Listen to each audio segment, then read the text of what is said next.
हमारे साथ इस वक्त हमारे तमाम संवाददाता जो लगातार अलग अलग राज्यों से इस तरह की खबरों को ट्रैक कर रहे हैं मौजूद हैं। लखनऊ से प्रीति श्रीवास्तव में हैं, पटना से रूपेश कुमार हैं, जयपुर से ध्वज आर्या हैं और पुनीत शर्मा हमारे संवाददाता नूह में मौजूद हैं, नकल की दीवार के ठीक सामने खड़े हुए हैं। पुनीत, वहां से क्या अपडेट है? सबसे पहले यह बताइए, क्या सिस्टम इस तस्वीर के सामने आने के बाद जागा है? देखिए, पूरे देश से नकल को खत्म कर दिया गया एग्जाम्स में, ऐसा माना जा रहा था, लेकिन जिस तरीके से तावड़ू की ये खतरनाक खौफनाक तस्वीर सामने आई है, ये वाकई में लोगों के जहन में एक सवाल पैदा करती है कि क्या इस तरीके से इतनी आसानी से इतने फिल्मी अंदाज में भी नकल कराई जा सकती है, वो भी तब जब डिजिटल जमाना हो चुका है, जब सोशल मीडिया का जमाना हो चुका है और ये वीडियोस तमाम तरीके से वायरल हो सकते हैं। सबसे बड़ी बात यह कि स्कूल प्रशासन भी ये जोखिम उठाने को तैयार है। मैं आपको आपके सामने ये दिखा रहा हूं, ये जो रस्सी आपको लटकी हुई नजर आ रही है, इन रस्सियों पर बाकायदा जान जोखिम में डाल करके परीक्षार्थियों तक नकल पहुंचाई उनके दोस्तों ने, उनके मिलने वालों ने। आप सोचिए कि नकल कराने का कितना ज्यादा जुनून था वो इन लोगों के सर पर था कि ये 3 मंजिल तक ऊपर इस कदर रस्सी के सहारे चढ़ गए और उसके बाद नकल को पहुंचाया गया। घंटों ये काम होता रहा, लेकिन स्कूल की तरफ से कोई भी इस नकल को रोकने के लिए आगे नहीं आया। प्राइवेट स्कूल है और इसके बाद एक शख्स ने जब ये वीडियो बनाया नकल का, उसके बाद वायरल हुआ, तब जाकर के प्रशासन जरूर हरकत में आया। बिल्कुल, इसके बाद जो प्रशासनिक अमला है वो हरकत में जरूर आया और जब TV9 ने इस खबर को दिखाया, अब कार्रवाई की बात कही जा रही है। अब इस पर हमारे साथ जो खास मेहमान जुड़े हुए उनका भी रुख करते हैं, लेकिन पहले आपका परिचय करा दें। विक्रम सिंह, पूर्व DGP उत्तर प्रदेश के, हमारे साथ हैं। सर, आपका स्वागत है। राकेश त्रिपाठी जो BJP के प्रवक्ता है, राकेश जी आपका भी स्वागत। और डॉक्टर अजय उपाध्याय जो कांग्रेस के प्रवक्ता है, वो भी हमारे साथ जुड़ेंगे। लेकिन सबसे पहले विक्रम सर, मैं आपके पास आ रहा हूं। ये सब कुछ जो हो रहा था, ये तस्वीर कोई नई नहीं है। हमने इससे पहले बिहार की तस्वीर दिखाए, वाकई पहले भी सामने आए। हाल ही में यूपी का जो मामला निकल कर आया वो सामने आया, या फिर राजस्थान में SI भर्ती परीक्षा हो। आखिर ये सब कुछ होता कैसे अगर इतना कड़ा बंदोबस्त होता है? करुणा जी, समीर जी, ध्यान से सुने। ये एक संगठित अपराध है और सभी लाभान्वित हो रहे हैं। स्कूल का प्रशासन, इन्विजिलेटर्स, पर्चा सेटर्स, नकलची और पुलिस प्रशासन, बिना एक के भी असहयोग के ये हो नहीं सकता था। उपकरण जो थे रस्से आदि वो पहुंचाए गए, रस्से से लटक करके नकल कराई गई। कहीं कहीं तो लाउडस्पीकर से, पब्लिक एड्रेस सिस्टम से और टेक्नोलॉजी का इस्तेमाल हो रहा है।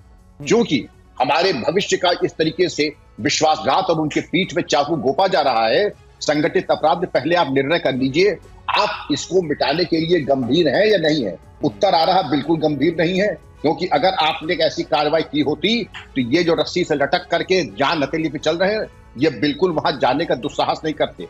रस्सी किसने पहुंचाई? नंबर 1, रस्सी से लटक करके घंटों घंटों नकल कराई। नंबर 2, वहां जो पुलिस की मूक दर्शक कैसे बनी, इन्विजिलेटर्स मूक दर्शक कैसे बने? मेरा यही सवाल है। जो वहां थे उनको अब तक FIR में नामजद मुलजिम लगा करके रासुका के अंतर्गत निरुद्ध क्यों नहीं किया गया?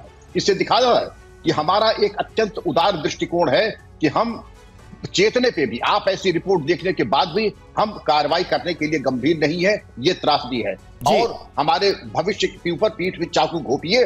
और अभी क्या है, जब सब लाभान्वित हो रहे हैं तो बहते पानी में सब अपना हाथ धोए।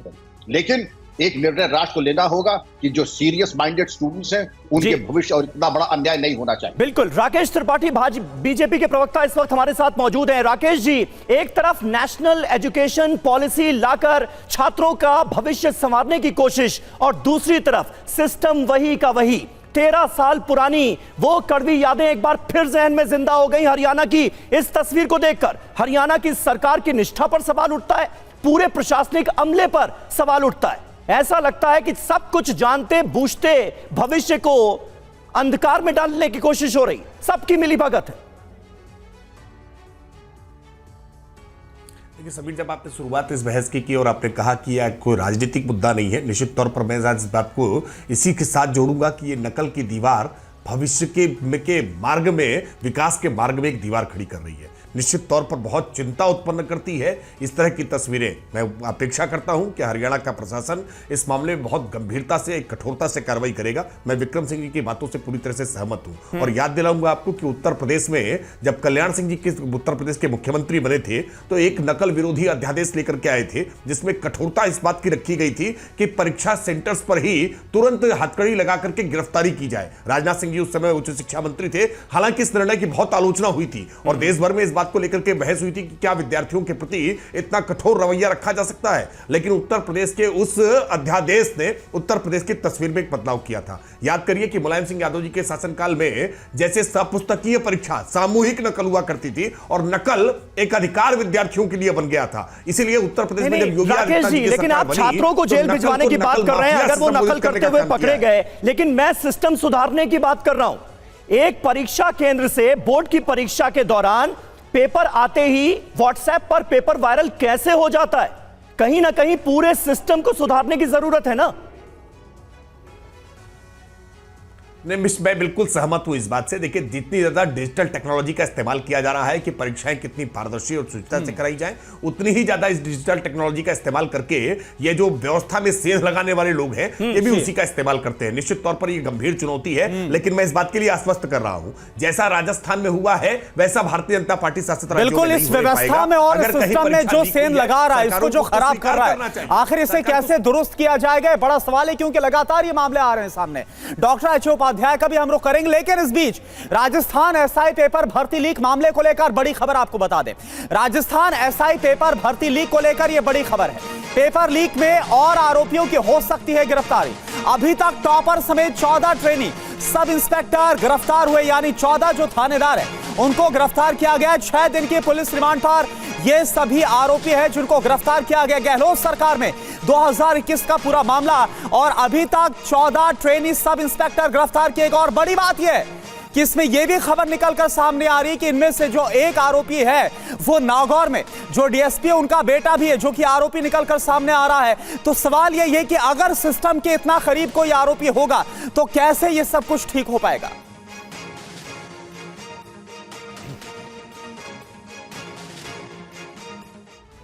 और इसी से जुड़ी बड़ी खबर है, एसआई भर्ती पेपर लीक। एसओजी का एक्शन हुआ इस पूरे के पूरे मामले में। 640 सब इंस्पेक्टर के एडमिट कार्ड्स की होगी जांच। वीडियोग्राफी और अटेंडेंस रजिस्टर की जांच की जाएगी। एसओजी के रडार पर 40 ट्रेनी एसआई भी हैं। तो ये बड़ी खबर सामने आ रही है, यानी जिस तरह से परीक्षा को अंजाम दिया गया, जिस तरह से पेपर लीक हुआ और उसके बाद इसी एग्जाम को पास करके तमाम ट्रेनी एसआई बने, अब उनकी नियुक्तियां भी कटघरे में निश्चित तौर पर नजर आ रही।